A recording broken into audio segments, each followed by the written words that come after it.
ഒരു വീട് പണിയുമ്പോൾ നമ്മളെല്ലാവരും ഏറ്റവും കൂടുതൽ ശ്രദ്ധ കൊടുക്കുന്നത് അതിൻ്റെ ഭംഗിക്ക് വേണ്ടിയിട്ടാണ്. മറ്റുള്ളവരെക്കാൾ എപ്പോഴും മികച്ചതായിരിക്കണം നമ്മുടെ വീട് എന്ന് ആഗ്രഹിക്കുന്നവരാണ് നമ്മളെല്ലാവരും. എന്നാൽ പലപ്പോഴും നമ്മളൊരു വീട് പണിയുമ്പോൾ അതിൻ്റെ പുറം ഭാഗം മോടി പിടിപ്പിക്കുന്നതിന് ലക്ഷങ്ങൾ ചിലവാക്കുമ്പോഴും ആ കെട്ടിടത്തിൻ്റെ നിർമ്മാണവുമായി ബന്ധപ്പെട്ട പല കാര്യങ്ങളിലും നമ്മൾ വേണ്ടത്ര ശ്രദ്ധ ചെലുത്താറില്ല. ഒരു കെട്ടിടത്തിൻ്റെ നിർമ്മാണവുമായി ബന്ധപ്പെട്ട് ധാരാളം പ്രധാനപ്പെട്ട കാര്യങ്ങൾ നിലനിൽക്കുന്നുണ്ട്. അതിൽ ഏറ്റവും പ്രധാനപ്പെട്ട ഒരു സംഗതിയാണ് റൂഫ് സ്ലാബ് കോൺക്രീറ്റ്. ഇന്നത്തെ വീഡിയോയിൽ നമ്മൾ പരിശോധിക്കുന്നതും അതുതന്നെയാണ്. ഒരു കെട്ടിടത്തിൻ്റെ റൂഫ് സ്ലാബ് കോൺക്രീറ്റ് ചെയ്യുമ്പോൾ എന്തൊക്കെ കാര്യങ്ങളാണ് നമ്മൾ ശ്രദ്ധിക്കേണ്ടത്. It's me Suneer, welcome back to my another video vlog.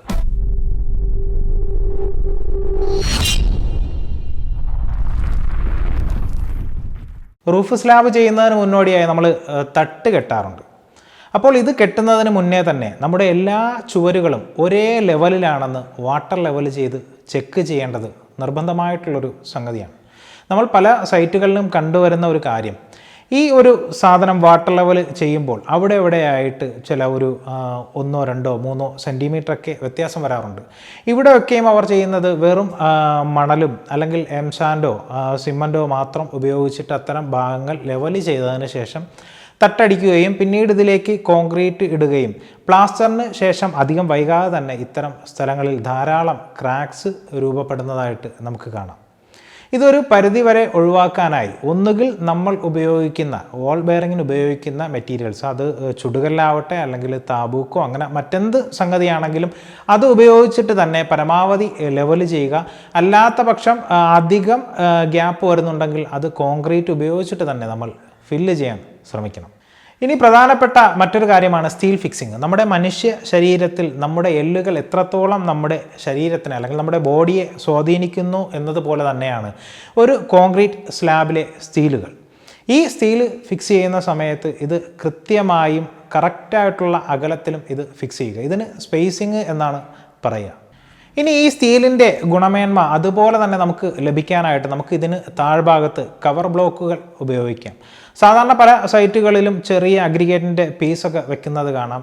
ഇത് പിന്നീട് അതിൻ്റെ മുകളിലൂടെ നമ്മൾ നടക്കുമ്പോഴൊക്കെ തെന്നി മാറിപ്പോവാറുണ്ട്. അതുകൊണ്ട് 25 mm വരുന്ന നമ്മുടെ ചെറിയ കവർ ബ്ലോക്കുകൾ മേടിക്കാൻ കിട്ടും. അത് ഉപയോഗിച്ച് കഴിഞ്ഞാൽ നമ്മുടെ സ്റ്റീലിൻ്റെ അലൈൻമെൻറ്റിന് വ്യത്യാസം വരില്ല. മാത്രമല്ല, നമ്മൾ ഷട്ടർ റിമൂവ് ചെയ്യുന്ന സമയത്ത് സ്റ്റീൽ എക്സ്പോസ് ചെയ്ത് ഇരിക്കുകയോ അല്ലെങ്കിൽ മറ്റ് ബുദ്ധിമുട്ടുകളൊന്നും തന്നെ നമുക്ക് ഉണ്ടാവാറില്ല. ഇങ്ങനെ കവർ ബ്ലോക്കുകൾ ഉപയോഗിക്കാതെ നമ്മൾ ഒരു സ്ലാബ് കോൺക്രീറ്റ് ചെയ്താൽ പല സ്ഥലങ്ങളിലും സ്റ്റീലുകൾ പ്രൊജക്റ്റ് ചെയ്തിരുന്നതിന് ശേഷം അത് വായു സമ്പർക്കത്തിലൂടെ അത്തരം ഭാഗങ്ങളിൽ എത്രയും വേഗം തന്നെ തുരുമ്പ് പിടിക്കുകയും അത് നമ്മുടെ കോൺക്രീറ്റിനെ ഭാവിയിൽ വിള്ളലുകളും അതുപോലെ തന്നെ ചോർച്ചയ്ക്കുമൊക്കെ കാരണമാവാറുണ്ട്. ഈ ഒരു കവർ ബ്ലോക്ക് സാധാരണ ഒരു 1000 സ്ക്വയർ ഫീറ്റ് ഏരിയ കോൺക്രീറ്റ് ചെയ്യുന്നതിന് ഒരു 2 ബോക്സ് കവർ ബ്ലോക്കിൻ്റെ ആവശ്യമേ വരികയുള്ളൂ. ഇന്ന് മാർക്കറ്റിൽ അത്തരം ഒരു കവർ ബ്ലോക്കിന് ഏകദേശം 200 രൂപയിൽ താഴെയാണ് വില വരിക. ഇനി കോൺക്രീറ്റ് ചെയ്യുമ്പോൾ ശ്രദ്ധിക്കേണ്ട പ്രധാനപ്പെട്ട ഒരു സംഗതിയാണ് ഇതിൻ്റെ ഒരു തിക്നെസ് അഥവാ ആ കോൺക്രീറ്റിൻ്റെ ഒരു കനം എന്ന് പറയുന്നത്. സാധാരണ നമ്മൾ 10 മുതൽ 12 സെൻറ്റിമീറ്റർ വരെ ഹൈറ്റിലാണ് കോൺക്രീറ്റ് ചെയ്യാറുള്ളത്. ഇങ്ങനെ കറക്റ്റായി ചെയ്തില്ലെങ്കിൽ പല സ്ഥലങ്ങളിലും കോൺക്രീറ്റിൻ്റെ അളവിൽ വ്യത്യാസം വന്നിട്ട് അത്തരം ഭാഗങ്ങളിൽ വെള്ളം കെട്ടി നിന്ന് ഭാവിയിൽ അത് ലീക്കായി മാറാനുള്ള സാധ്യത വളരെയേറെ കൂടുതലാണ്. ഇനി മറ്റൊന്ന്, കോൺക്രീറ്റ് മിക്സ് ചെയ്യുമ്പോൾ നമ്മൾ ശ്രദ്ധിക്കേണ്ടത്, കോൺക്രീറ്റ് മിക്സ് ചെയ്യുമ്പോൾ പരമാവധി കോൺക്രീറ്റ് മെഷീൻ ഉപയോഗിച്ചിട്ട് തന്നെ മിക്സ് ചെയ്യാൻ ശ്രമിക്കുക. എപ്പോഴും നമ്മൾ മാനുവലായിട്ട് കോൺക്രീറ്റ് മിക്സ് ചെയ്യുമ്പോൾ ആ ഒരു മിക്സിൻ്റെ റേഷ്യോയിൽ പലപ്പോഴും വെള്ളത്തിൻ്റെ ആയാലും വ്യത്യാസങ്ങൾ സംഭവിക്കാൻ ഇടയുണ്ട്. അതുകൊണ്ട് ഇത്തരം മെഷീനുകൾ ഉപയോഗിക്കുമ്പോൾ നമുക്ക് കറക്റ്റായിട്ടുള്ളൊരു കോൺക്രീറ്റ് റേഷ്യോ ലഭിക്കും.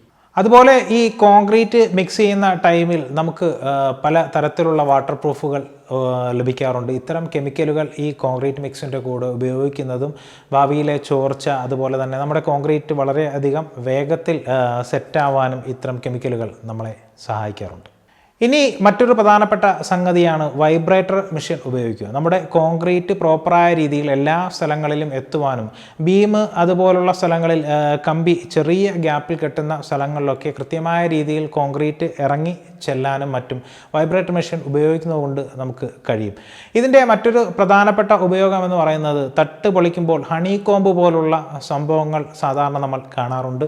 ഇത്തരം കാര്യങ്ങളൊക്കെ വൈബ്രേറ്റർ മെഷീൻ പ്രോപ്പറായി ഉപയോഗിക്കുന്നത് കൊണ്ട് നമുക്ക് ഒഴിവായി കിട്ടും. ഇനി കോൺക്രീറ്റിൽ ഇത്തരം കാര്യങ്ങളെല്ലാം ശ്രദ്ധിച്ച് ചെയ്താൽ അത്രയേറെ തന്നെ ഇമ്പോർട്ടൻ്റ് കൊടുക്കേണ്ട മറ്റൊരു സംഗതിയാണ് ക്യൂറിങ് അഥവാ കോൺക്രീറ്റ് നനയ്ക്കൽ എന്ന് പറയുന്നത്. ഒരു കോൺക്രീറ്റ് എപ്രകാരമാണോ നമ്മൾ ഡിസൈൻ ചെയ്ത് പ്ലേസ് ചെയ്യുന്നത് അത്രത്തോളം തന്നെ ഇമ്പോർട്ടൻ്റ് ആയിട്ടുള്ള മറ്റൊരു കാര്യമാണ് ക്യൂറിങ് അഥവാ കോൺക്രീറ്റ് നനയ്ക്കുക എന്നുള്ളത്. പല ആളുകളും വളരെ മികച്ച രീതിയിൽ തന്നെ കോൺക്രീറ്റ് മിക്സ് തയ്യാറാക്കി അത് സ്ലാബിലേക്ക് പ്ലേസ് ചെയ്തതിന് ശേഷം പിന്നെ അത് നനയ്ക്കുന്നതിനോട് വലിയ ഒരു വിമുഖതയാണ് കാട്ടാറുള്ളത്. ഒരു മികച്ച കോൺക്രീറ്റ് സ്ലാബ് നമുക്ക് ലഭിക്കണമെങ്കിൽ അതിൽ കൃത്യമായി ക്യൂറിങ് നടത്തിയിരിക്കണമെന്നുള്ളത് പ്രധാനപ്പെട്ട ഒരു സംഗതിയാണ്. കെട്ടിട നിർമ്മാണവുമായി ബന്ധപ്പെട്ട ഇത്തരം വിഷയങ്ങളാണ് ഞാൻ സുനീർ മീഡിയ എന്ന എൻ്റെ യൂട്യൂബ് ചാനലിലൂടെ നിങ്ങളുമായി ഷെയർ ചെയ്യുന്നത്. ഈ ഒരു വീഡിയോ നിങ്ങൾക്ക് ഉപകാരപ്പെട്ടെങ്കിൽ നിങ്ങളുടെ അഭിപ്രായങ്ങളും നിർദ്ദേശങ്ങളും താഴെ കമൻറ്റ് ബോക്സിൽ കമൻറ്റ് ചെയ്യുക. അതുപോലെ തന്നെ നിങ്ങളുടെ സുഹൃത്തുക്കൾക്ക് കൂടി ഷെയർ ചെയ്യുക. സുനീർ മീഡിയ എന്ന ഈ ഒരു ചാനൽ ഇതുവരെയും സബ്സ്ക്രൈബ് ചെയ്തിട്ടില്ലെങ്കിൽ അല്ലെങ്കിൽ ആദ്യമായാണ് ഈ ചാനലിലെ വീഡിയോ നിങ്ങൾ കാണുന്നതെങ്കിൽ താഴെ കാണുന്ന ചുവന്ന കളറുള്ള സബ്സ്ക്രൈബ് ബട്ടൺ അമർത്തുകയും അതോടൊപ്പം വരുന്ന ബെല്ലൈക്കൺ കൂടി എനേബിൾ ചെയ്താൽ ഞാൻ അപ്ലോഡ് ചെയ്യുന്ന ഇത്തരത്തിലുള്ള അറിവുകൾ നിങ്ങൾക്ക് നോട്ടിഫിക്കേഷനായി ലഭിക്കും. വീണ്ടും മറ്റൊരു അറിവുമായി നമുക്ക് കണ്ടുമുട്ടാം. അതുവരേക്കും ബൈ ബൈ.